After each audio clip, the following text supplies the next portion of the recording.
Hi, everyone. My name is Nikhil Barthwell, and I'm going to be talking about implementing event-driven microservices today. So the agenda I have is I'll start with the motivation of why we would want to move from monolithic to microservice. I'll go on with understanding the problem of distributed data in microservices, use domain-driven design to partition the data. And finally, the motivation of why we want to do event-driven microservices. And continuing around that, what are the patterns, architectural patterns like event sourcing, CQRS, and finally ending up with how you would solve the distributed data problem using Sagas. And of course, towards the end, I have some reference for further reading. So I'll start with the good old approach, right? Monolithic, the easy to test, easy to deploy, etc. This is how most of the systems start. And the problem with this approach is that it doesn't scale, right? It works in the beginning when the code base is small, but as the code base becomes, bigger and bigger, it becomes what sometimes we call as big ball of mud. It's slower to develop, hard to test, hard to, deploy because it's big. And there's a lot of team interdependency here because everybody is working on the same code base. So there's really not much of a boundary or a partition.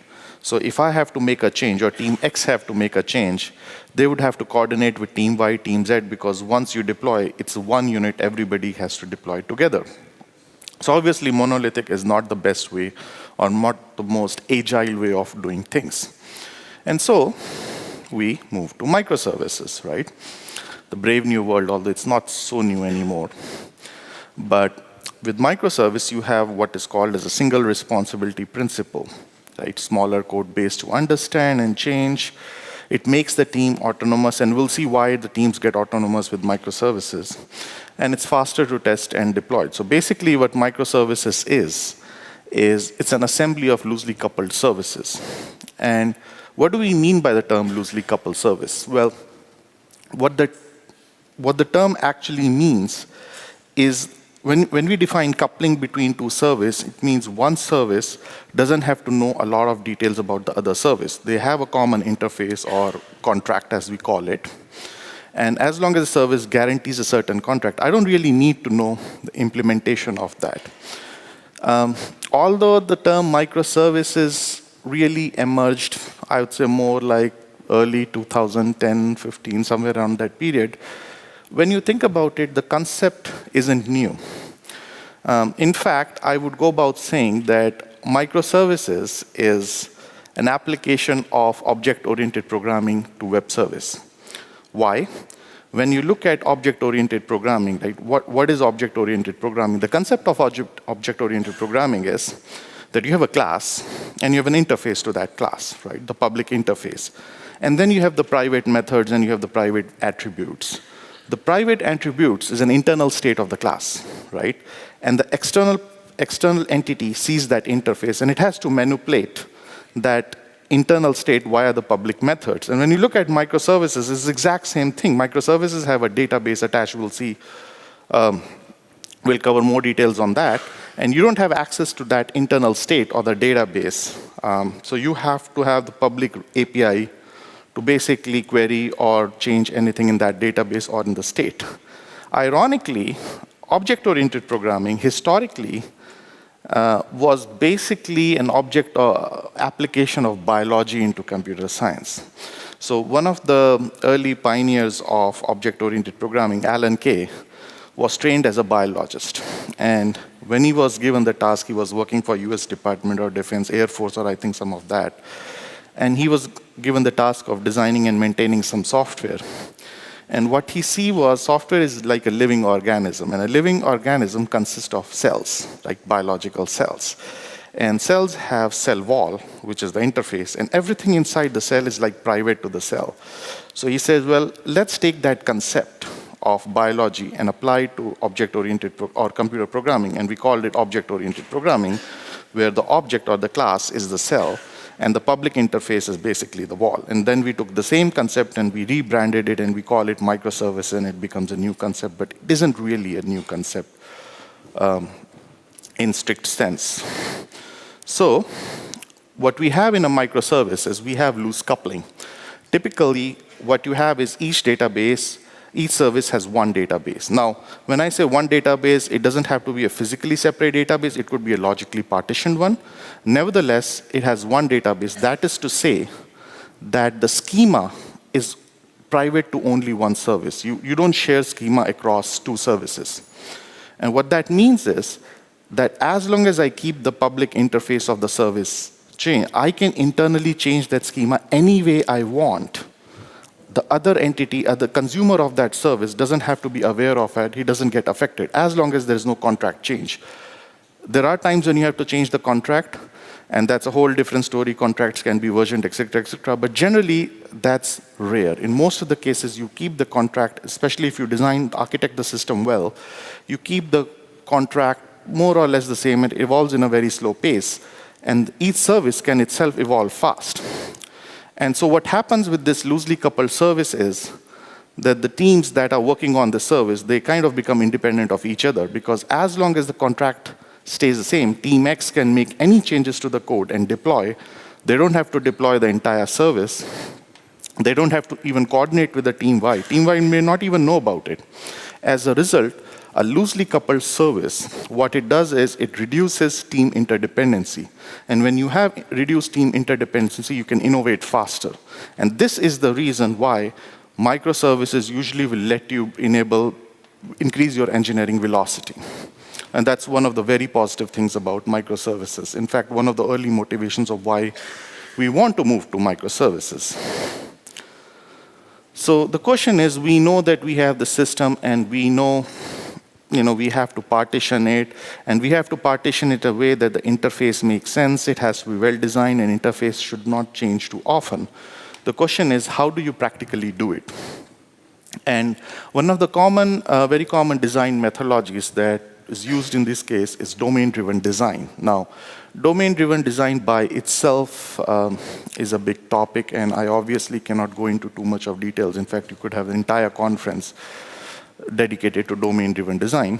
So very briefly, domain-driven design, this is the textbook definition, that it basically models your actual physical stuff into these things called entities, value, objects. So it's an approach for software development for complex needs by connecting implementation to a model, right? You have a model that evolves, and the component of these models are basically denoted by a lot of these things like entity, value, objects, and bounded context. And it's kind of a layered system where you have the user interface, which is typically not really there in a back-end service, but sometimes in some kind of desktop software you would have it.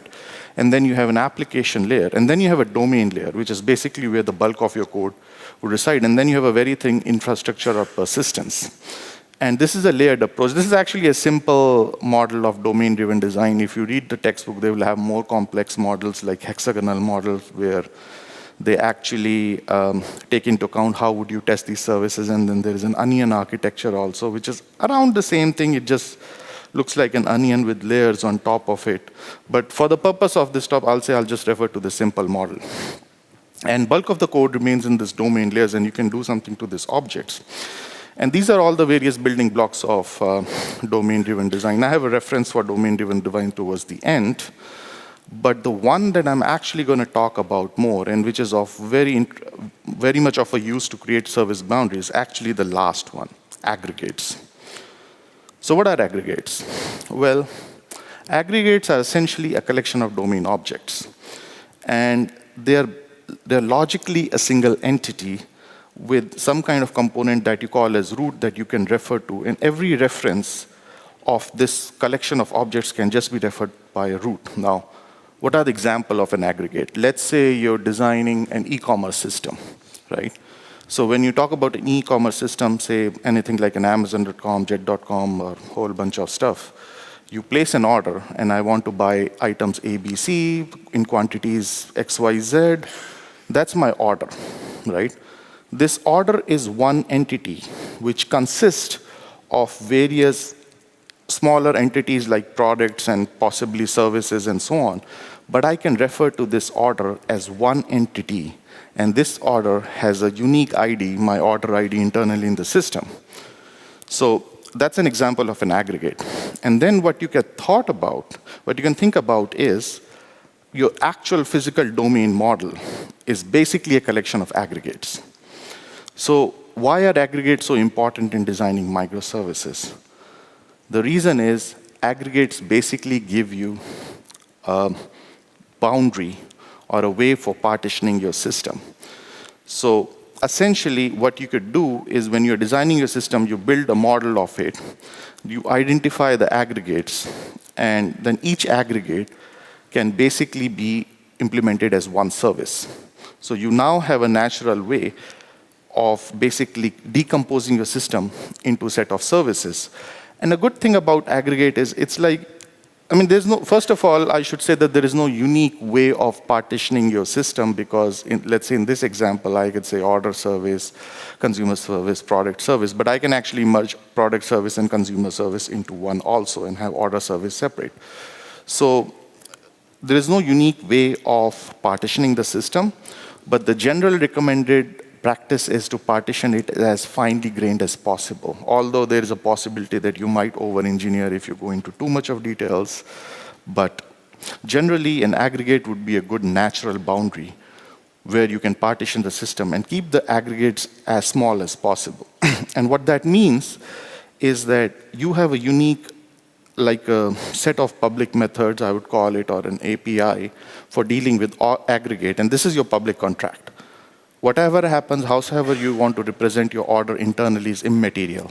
This contract is unlikely to change over a period of time. It would, but it won't be too fast. And when you have to coordinate with the teams, and that's the case where there's a little bit of team dependency and so on, but that's usually rare. So that's not something that happens too often, so it doesn't affect your engineering velocity. So this is the significance of domain-driven design. Domain-driven design gives you a way to partition your system in a manner that makes sense physically, and that gives you a way in which you can arrive at these contracts, arrive at this partitioning in a way that would not that internal stuff might evolve in any way, but the public contract is likely to stay constant over a period of time. So now that we have talked about distributed data, we know that each microservice has its own private database. What are the problems with distributed data, right? In fact, when you move to microservices, data is going to be your biggest problem. That's where people face the maximum challenge on what do you do with distributed data. And distributed data, you now have a problem of keeping the data consistent because data resides in a lot of states. And you also, if you want to query, how do you query? Because if you have a monolithic system with one big database, I can make a query to that database and I have all the information. But now, in order to query, and I'll see an example, in order to query, we have to basically query different services. So let's actually take this SQL service as an example. And typical databases, they follow the ACID model, right? I can make a SQL query. I can just get all the stuff. And here, the problem is that when you run this SQL query, it actually spans two services because customer service is a separate, which has the customer data, and product service is separate, which has the product data. So you can't really run a SQL query like that. There are ways of handling it using two-phase commits, but two-phase commits aren't really a very practical way. There are a bunch of problems like I mentioned, coordinator is a single point of failure. It's very chatty, locks, and so on. It's not really a scalable one. And the last but not the least, it does impact availability. And availability is one of the most critical things of your system. In fact, I'll talk about the CAP theorem, but when you look at the CAP theorem, availability and network partition tolerance is basically the two factors that you keep, and consistency is what you kind of sacrifice. And the reason is availability translates to revenue. If your site is down for 1 minute, depending on the size of your business, you could end up losing millions of dollars. So availability is something that you almost always never want to sacrifice. So now, you can't use two-phase commits. How do you deal with this problem? Now, before I go into the solution, I'm going to introduce the eventual consistency model. Like I said, generally, you have consistency availability and network partition, and we know that we can't have all three of them. So availability, we can't make a compromise on. A distributed system by nature is distributed, so you have network partition. But what you can basically compromise to a limited extent is consistency. So we move from consistency to what is eventual consistency. And what eventual consistency basically means that if I have a system and I do some transaction, it may not be consistent after the completion of the transfer immediately, but eventually it will reach the state of consistency. Now, eventually in practical sense means couple of microseconds, milliseconds, etc. So eventually doesn't mean that, okay, fine, after 5 days your system would be consistent. No, no, no. It's going to happen pretty soon. And generally that is not a problem. Because, for example, again, I go to an e-commerce site, I place an order today, I'm in Germany, my home is in US. What's the likelihood of me placing another order in US within the next 5 minutes, right? I actually have to physically go there. So let's say my data here in the German data center changes. It's going to be consistent with the US data center within seconds. And it's very, very unlikely that somebody who's going to place another order from my account in US unless my account is hacked, in which case I have a bigger problem to worry about than consistency itself. So event-driven microservice architecture basically provides you a way to design system where you have availability and partition tolerance, but sacrificing consistency to eventual consistency. Now, a lot of people, they use microservice architecture and event-driven microservice architecture basically synonymously. They are not the same. Event-driven microservice architecture is a subset of microservice architecture. All microservice architecture is doing is basically a system which is assembly of loose components, that's all. It doesn't talk about any characteristics of it, of what happens to consistency, what happens to availability. Event-driven microservices is a unique architecture within that system where you communicate with events using a message bus, and there are other ways of doing it. Of course, you have other ways of solving the same problem, but event-driven microservices is a subset of microservice architecture. The thing is, it's so popular that whenever you talk about microservice architecture, people just assume that you're using event-driven microservice architecture. So it kind of, in the literature, you might just see those two interchangeably used. So let's talk about event-driven microservice architecture. What is an event-driven microservice architecture? I kind of talked about it, that you have these services, and you have these services that communicate using events, right? So events occur when a change systems, and then the listeners are notified. And by definition, it's a very highly distributed, loosely coupled architecture.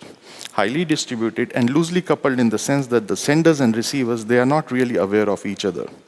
And often it has an asynchronous flow of information.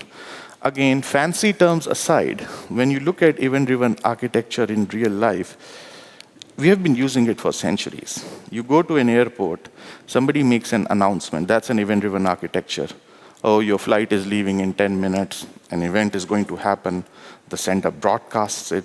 Sender does not know who the listeners are, right? They'll just broadcast it over the microservices. They have no microphone. They have no synchronous acknowledgement that the listeners, or basically the passengers at the airport, have heard it or ignored it. The passengers who are interested in that flight would basically react, others would ignore. So it's kind of asynchronous. Sender doesn't know anything about the listener, and listeners can come and go, and sender doesn't really have to be concerned about that.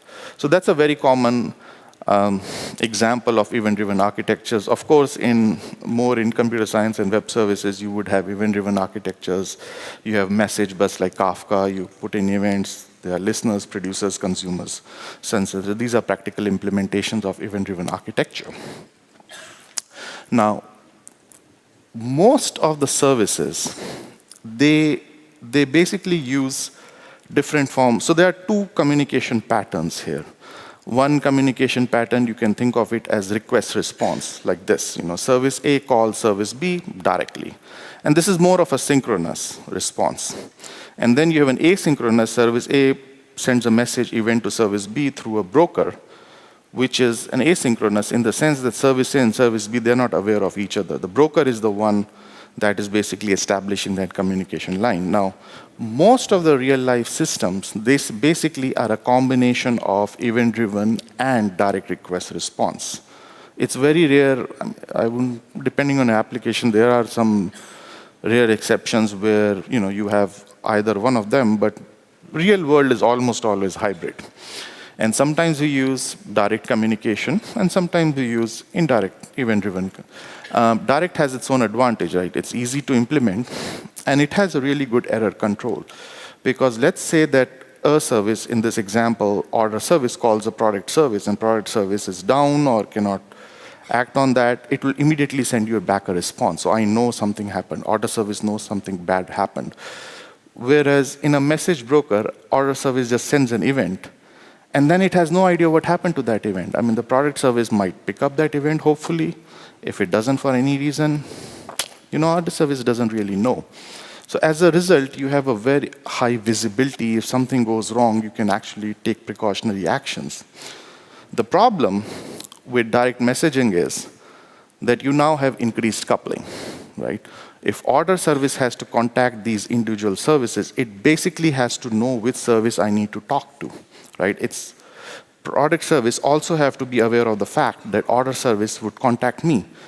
And we know that coupling is not a good idea because of all the reasons that you have in monolithic, that increases the team dependency, slows down the innovation, and so on. And also, it's a difficult thing to scale. Well, in this example, I just have, 6 services, so it's easy. But imagine when you have, 1,000 to Uber. An engineer from Uber told me that they operate 7,000 microservices. The startup I worked for operate 1,000 services, and everybody uses direct messaging then. And if you try to draw a diagram on a piece of paper or a screen, you could imagine how complicated that direct diagram would be. You have no idea what is happening, and then you introduce one more node in that graph, and you will blow your mind because it gets so confusing. So that's the problem with direct messaging. It's difficult to scale. Communication via message broker would avoid that problem, right? It's much more scalable. If I want to create a service and expand and put new business functionality, I can plug in one service, I can remove that service. Now the services don't even need to know about each other, so there's a decreased amount of coupling. Of course, the drawback is that now you have a message broker, which is a highly available component. If that fails, good luck to you. Your system is going to go down. Also, you don't have as good of traceability, like error control, right? We saw in the direct message, error control is really good. Here again, a message is sent, you don't know what happened. So that gives rise to traceability, and then there are ways in which you can distributed tracing software. What is it called? Distributed tracing, Zipkin, and Uber has some Jaeger, and you employ all those to build what's actually happening to give you visibility, but you have a loss of visibility in the system. And like I mentioned, in real-life microservices architecture, you kind of use both. And you can divide in this example, I've divided my services in 3 tiers, but honestly, you can divide it in n number of tiers you want.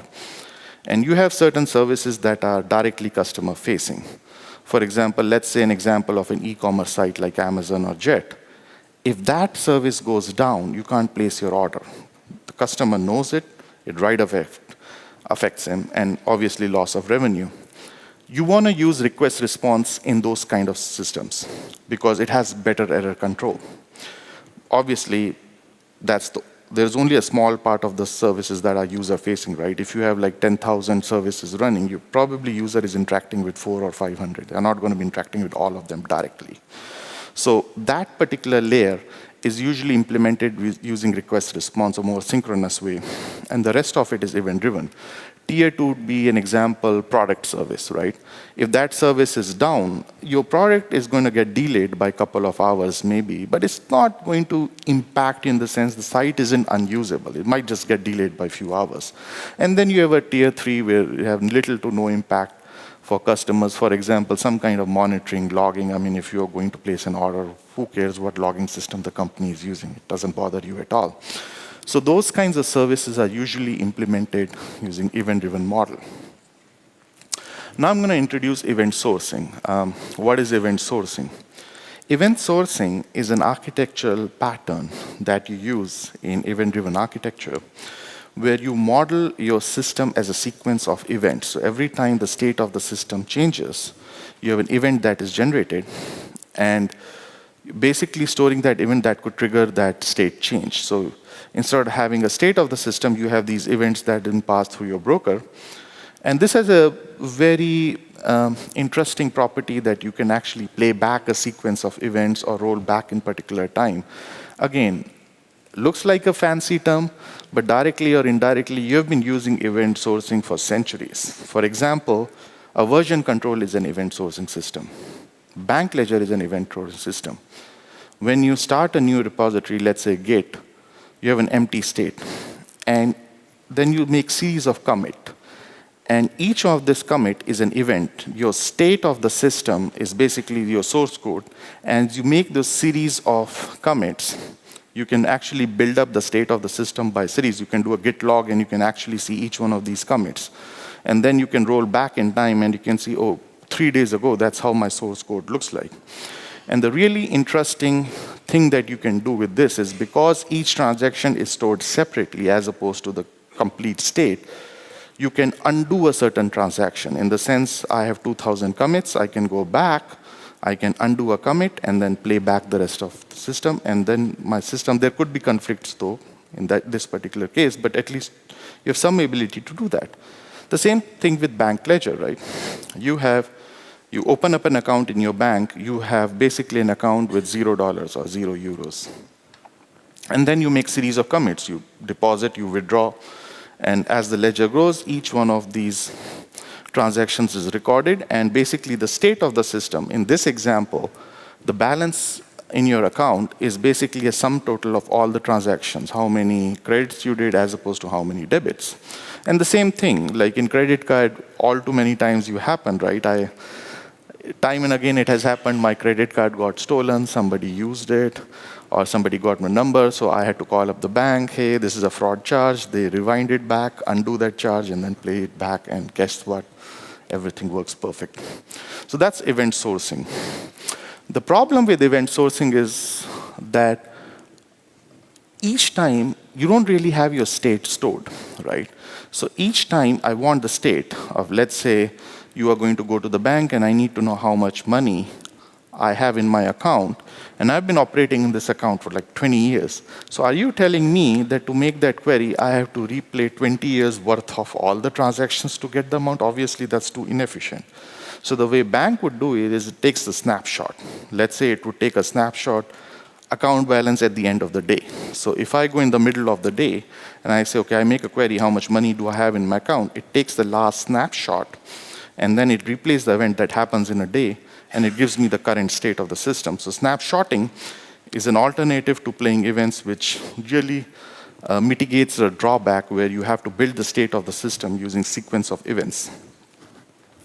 So another advantage of event sourcing is that you have these events, right? Imagine that there are these events passed to the message brokers, and then there are different consumers consuming that event. You can consume certain events. Each service has a choice of what to ignore and what not. A good example of it is social network, right? In social network, you basically have your profile view, you have your photographs, you have your timeline. Everything, something happens, gets posted to your timeline. Let's say you got married, it gets posted to your timeline, but the photo app ignores it. And then you put a new photo, it updates the photo app, the timeline still puts it, the person information section ignores it. So you have the same sequence of events, and different services are creating multiple views from that. So event sourcing has its own benefits and drawbacks. It's very popular, 100% accurate logging. You can do time-wise, you can switch back in time, application can process the same events, but obviously it adds more complexity, and there is no strict consistency because event is generated, all the service will pick up that event and then build up the state. But then we are talking about eventual system, so this is something that's going to happen in eventual system anyway. And then you can have longer boot up times, those snapshots can fix that problem. A related pattern to event sourcing is CQRS, or Command Query Responsibility Segregation. It's kind of a must for event sourcing. Why is it must? Because again, if I want to query the state, I'm going to build up the state and then query it.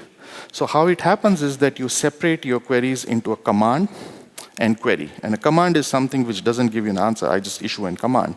And then your query doesn't have a side effect. So you have your common event store or whatever you're using to store that event, or maybe just your message broker. I mean, Kafka can act as a Kafka can act as your event sourcing itself. But generally, people use a dedicated system like event source or something similar. So these different services, they are continuously building a state of the system. So I can put a query and I can read the state of the system. As new events happen, the different service, the second service will pick up this event and update the state. Of course, there's a lag between that. And again, it ties back to my point that we are talking about eventually consistent systems. So if an update happens, the chances that the read service would immediately update the state is not going to happen. Anyway, so moving on from CQRS, we talk about the benefits and drawbacks. Well, honestly, if you're using event sourcing, you really don't have much choice. But it improves the separation of concerns, right? Read and write, and you can have multiple views of the same system, scalable, denominized views. Of course, like everything, there could be code duplication, there's a replication lag, there's no strict consistency, and above everything else, every pattern you use adds complexity. So that's CQRS.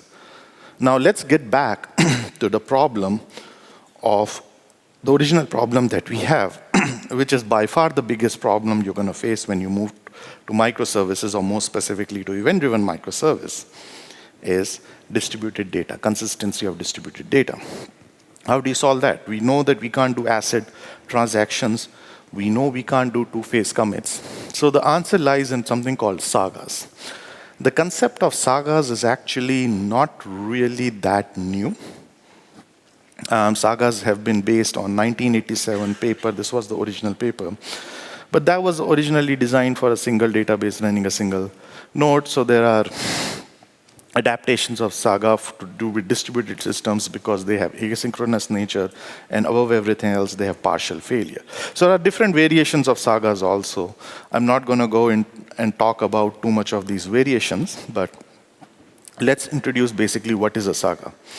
Well, in a way, and I should probably have this slide first, Saga is essentially a long-running transaction which has compensating actions to handle failure. For example, you have a transaction, and I'll give an example. You have a transaction T1, T2, T3, and these are your sequence of actions. So each actions, basically, a service would do some transaction and then put an event on the message bus. Okay, I've completed this. The second service picks up that event, does something, puts another event, and so on, so on. And let's say a service fails, because you could have a failure any one point of time. The service would send an event back saying, I failed. The original service, they can pick up, and then they can have undo the event that I did. So that is how you basically kind of guarantee atomicity, right? So if I fail somewhere in the middle, I would basically unroll all the changes I have. So at the end, either I pass completely or I fail completely, but I would not be in a state of partial success. So here you can see a transaction T1 moves to T2, T2 failed, so it was supposed to go to T3, but it won't. It actually will call back the R1, which is the rollback transaction. You could get into a pretty interesting scenarios with that. Again, there are a lot of branching. I mean, this is a simple example. You can deal into a branching scenario. So let's actually take an example here. I give someone a check, right? So I have an account, you have an account, we both have an account, I have some money, hopefully, and I give you a check. What happens? Well, the first step is when I issue a check and you go to the bank would look at that check and say, okay, fine, I have issued you $1,000. It first tries to deduct $1,000 from my account, right? It will remove $1,000, then it tries to deposit into your account. Now, when it does the first action, maybe I don't have $1,000, I only have $800. So it would basically nullify. The Saga is incomplete, this action cannot happen. But let's say I do have $1,000. So it removes $1,000. And now it's about to put it in your account. For some reason, you decide to close your account. Okay? So the money is off my account, but it doesn't go anywhere. So when the second service picks up that action, let's say T2, and it tries to deposit, it says this account doesn't exist. So it will start a rollback. What is a rollback? Well, the rollback is that original $1,000 that was deducted from my account will now be put back in my account. So I would see my balance drop by $1,000, then next day it'll come back by $1,000. So that there's a compensating action to that. I don't know why the slide went off. Okay, it's happening there. Okay, good. So anyway, now you could get into interesting scenario because let's say in this particular example, you close your account, the money was supposed to come back to my account, then I also close my account.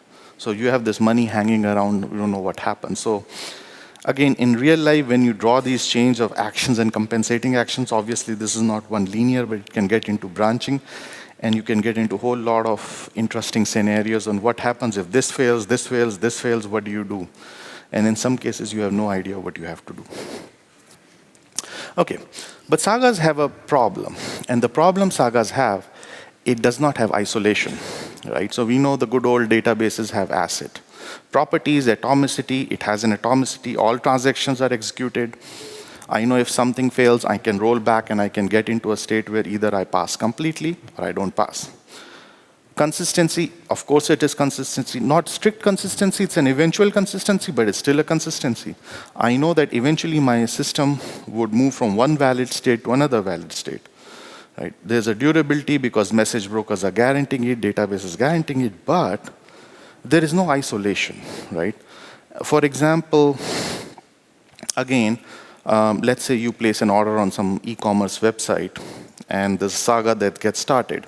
Okay, place an order, let's process this order, and then it passes to the second option. Let's ship that order, right? So the Saga hasn't really yet completed, where you make a second action and say, cancel that order. So now you're in the middle of a state of processing the Saga. There are some, in the product inventory, something is deducted, it's going to pass to ship, and now you suddenly say, another basically action happens, cancel it, which is a different Saga, it's not the same Saga, right? And now you're in a situation of dirty reads and all sorts of complications because the compensating action cannot happen because it took that action, but something else happened to the state of the system, and when it tries to roll back, it may not be able to roll back because state of the original system changed. So lack of isolations can get into a problem of how you implement Sagas.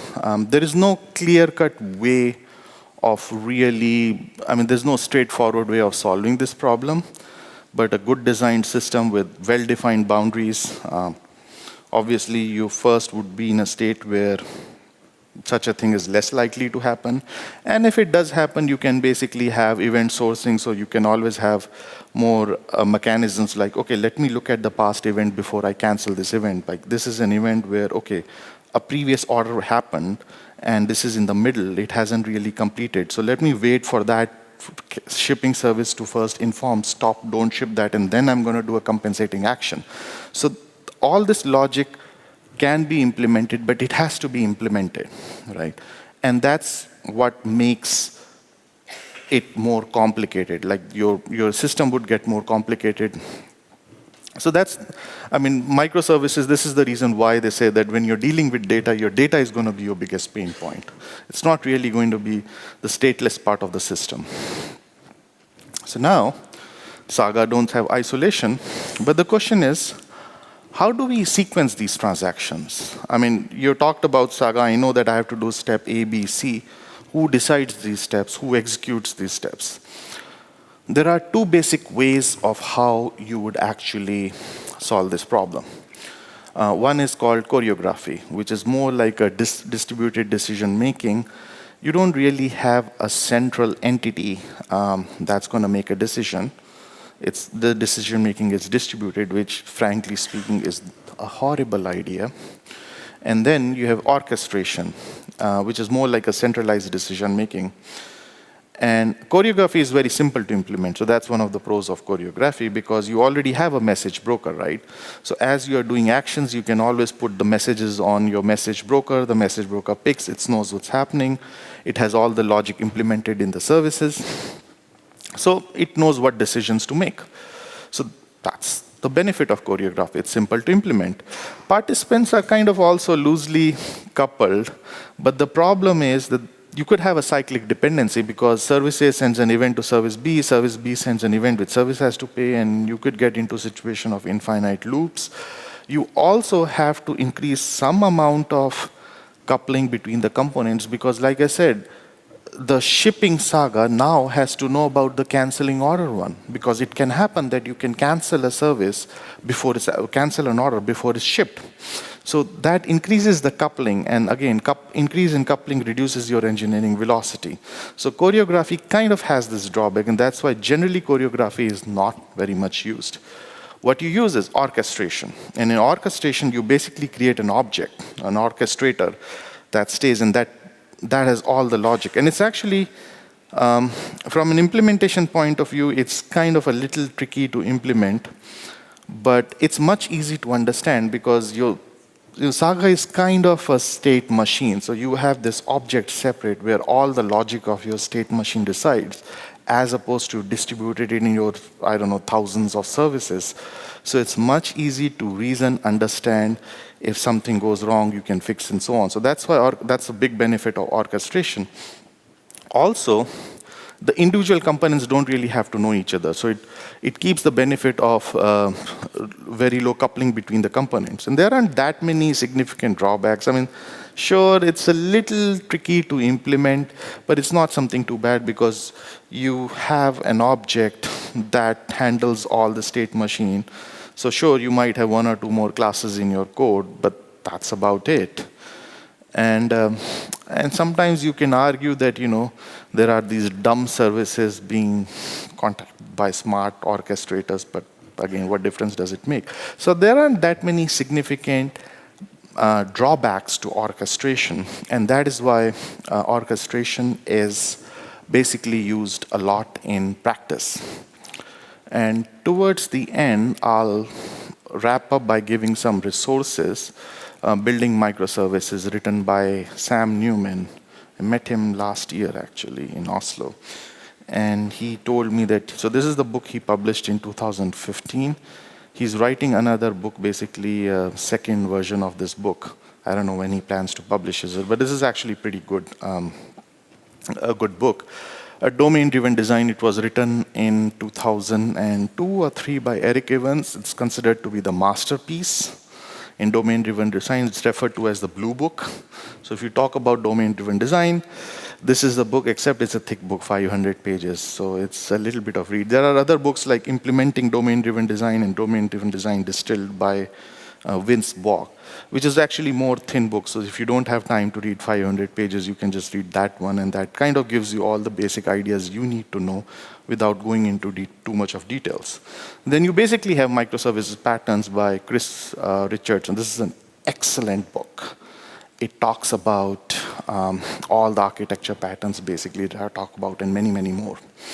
And there are some of the slides and presentations, like Eric Evans, the author of the second book, the InfoQ article, DDD Microservices. He talks about how to use domain-driven design to break the system and create service boundaries. You have the overview of Sagas, and there's another link here of distributed Sagas. So distributed Sagas is basically a more I wouldn't exactly use the word complicated, but a variant of the original simple Saga that actually is used by Twitter. So that's a talk by Katie. She talks about distributed Saga and how they implement. To summarize, I know I've given a lot of information in a rather short time frame. To summarize, I'll talk about microservices enable faster innovations. We have a problem of how to create the service boundaries, so domain-driven design helps us. The data in microservices is distributed because by nature services are loosely coupled, but that kind of creates a challenge. We talked about event-driven architecture that we can use for eventual consistency. That way we can implement a distributed system with high availability without sacrificing too much of consistency. We looked at event sourcing and CQRS patterns that you need for event-driven architecture. And finally, we looked at Sagas, at least an overview. Sagas itself is a big topic, of course. Sagas of how you would maintain data consistency across services. With this, I would like to thank you guys for listening, and I have about 10, 15 minutes, 15 minutes actually left. So I'll be happy to take any questions. Yes, sir. What do I think is the best message broker? I don't actually believe that there is anything called best, because the standard answer to all such questions is it depends. So I'll say that definitely Kafka is by far the most popular message broker. I haven't used RabbitMQ too much, so I don't really know.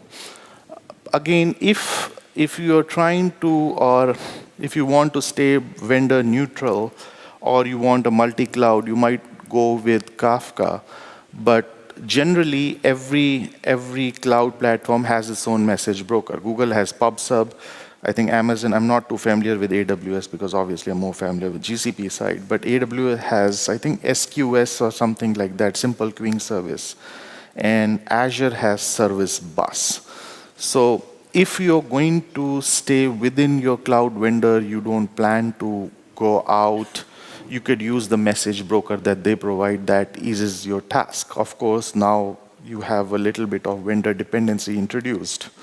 I think Amazon recently, not recently, maybe a year back, launched Kafka as a service, because I read in the news that there was some legal issues with the company Confluent that basically had the originals of Kafka. They basically, Amazon kind of, Kafka as a service basically now competes with Confluent, and Confluent people didn't like it, so there was some legal and licensing issues. But Amazon does have something like a Kafka in the service. I don't know to what extent it's provided. It may not provide all the bells and whistles of Kafka because of copyright and legal reasons, but that also gives you an advantage that you can kind of write a code that you can move from one cloud vendor to another, or especially when you have something like, you have a hybrid system where you are doing something on-prem and on something cloud. You have a way of running this message broker which is kind of vendor neutral. So that's one use case scenario that you have. Also, you don't really have to use one message broker. And there are scenarios where you have more than one. I was consulting with a sports and goods company, and what they have there is, they have one side of the ID that's on Microsoft Azure because, they are a Microsoft share, they have SharePoint and everything, so they want to stick with the Microsoft side of things. And then they also were doing something machine learning. So other engineering group was using Google because they have the best machine learning stuff there. And the problem is now you have data in two different clouds, and obviously it's not replicated. How do you communicate? So they had this problem, and the way they solved it was they connected the service bus. So they had a service with Cloud Sub that every time an event comes, it basically calls the Azure side, Azure service bus, right, to pass the same event, and vice versa. So now you have two different message brokers in the same system acting. And that way you can use both Azure and cloud. So again, GCP. So again, it kind of depends on your scenario, what makes best sense for you. That answers your question? Okay, anything else? Yes, sir. Can you speak a little loudly? Yeah. So the question is, what technology options do I recommend for orchestration? I'm not sure if I would understand your question, what technology options? I mean, because if you're using your service using a certain set of technologies, you probably would try to implement using the same set of technologies. I mean, you're not going to implement orchestration using a different way. Because you absolutely do not want a mishmash of all the different technologies on the same system, right? So I think you would have to take a bigger picture view rather than just looking at orchestration and saying, how should I best implement orchestration? I would rephrase the question and say, how should I best implement the system? And with that would come as an answer of what would be the best way to do an orchestration. That answers your question? We can offline talk in more details. Anything else? Any other question? Yes, sir. What's your view when events change more often?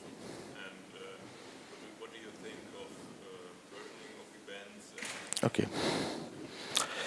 So events don't change. Events are immutable. Because at a particular time t, you only have only one thing, right? An event has happened, you can't go back in time and change it. So events are always immutable. Now, you could have a different event that might nullify the first event. I wouldn't call it the event change, it's the second event. For example, I placed an order, right? That decided to cancel it. So there's a second event that says, ignore the first one. But they are two separate events. So events have this characteristics that events are immutable. They would never change, right? So you could have another event, or you could have another series of events that might alter the earlier events, sure, but they are separate events. Any other question? Yes. What do you do to make sure that your microservices don't miss events? So it can happen you bring the events to the event bus, there's a service down, or you have a data partition in your repo or whatever, and you have inconsistency around your services. I mean, your event broker is basically there to handle such scenarios, right? Because if the service has picked up that event, right, then that's a different story. But if an event happened and services fails to pick up, and let's say it went down and comes back, the broker keeps track of what events have been consumed. So you don't have a problem in that sense. Now, if an event has happened and then your service goes down and the service comes back again, you do run into a problem, and then you need compensating mechanisms of how you handle that. For example, you could have something like timeout, right? I expected a certain action, and I've passed this to my broker, and at some point of time, I want an acknowledgement. It's a problem with event-driven because I don't have the synchronous response pattern, right? If I have a synchronous, then that's not a problem. I expect a response back, and I didn't happen in a certain amount of time. So then I need some kind of compensating logic. Maybe that failed. I need to undo my transaction. Mind you also have logs coming. And even with the transaction, once the Saga is started, I can always query the state of that service. Say, did you get it? Did something happen? Right? So if I'm not sure, I can make a query to that. Of course, there's an implementation complexity here that I have to implement all that logic. But there are ways that will solve the problem that you're talking about. Any more questions? Yes, sir.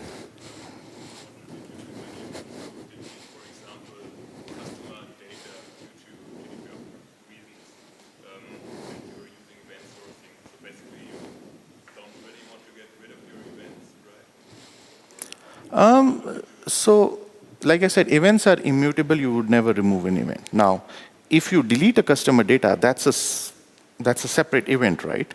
So, let's say at time T, you delete a customer data. Obviously, the events that happened before T are valid.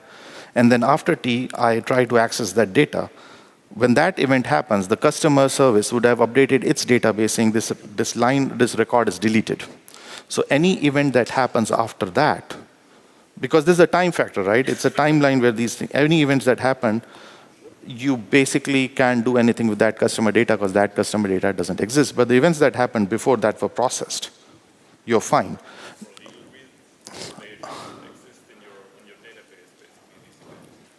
So if you have a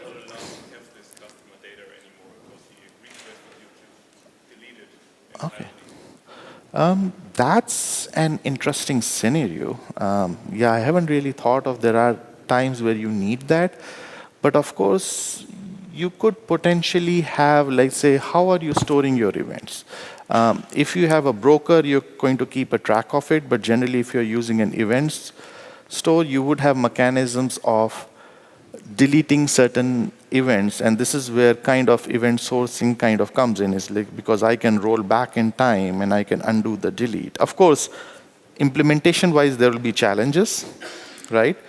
And it could potentially get into a little bit of a consistency issue because, if you delete a certain event, let's say you delete a customer information, that customer might have placed 1,000 orders. So now you have to go to the product service also, and you can have to do something like, well, this order was placed in some customer, but I don't know who that was. So you have to put in your database, something like X. This doesn't exist. I don't have that information. So the problem is solvable, right? With event sourcing, I can play back in time and do it. The implementation might not be a simple one.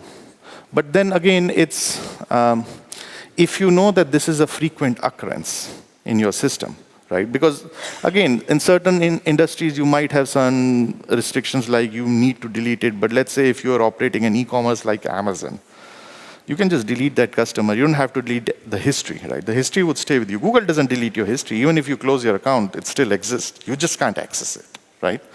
So most of the times you have that situation, so you don't have to worry about it. In the rare case where it's absolutely must, there are ways using event sourcing to go back in time and event it. It's just more implementation details, more complexity on your end.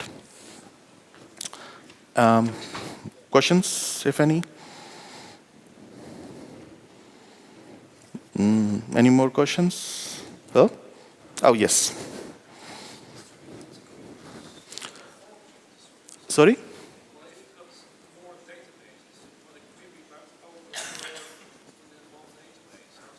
Yeah, so that's how the CQRS is coming. Remember we talked about command and query. So that's the situation where you're using CQRS, because what CQRS is doing is building a view across multiple databases. Now this is not, again, it's an eventual consistency system, right? So if you want to query something, it may not reflect the most up-to-date changes. Yes, you can run into the problem, but it's solvable.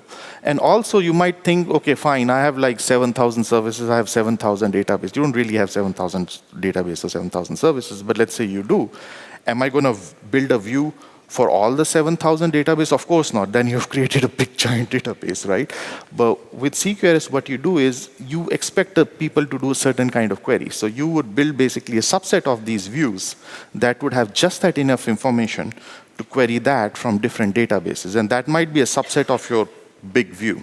And again, like I said, because you're using eventual consistency, you could run into a situation where your query might not be the most up-to-date, but usually that eventual part is very short.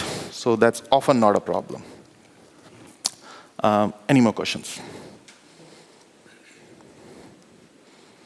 All right, thank you very much. And you have my contact information. Call me, ping me, whatever.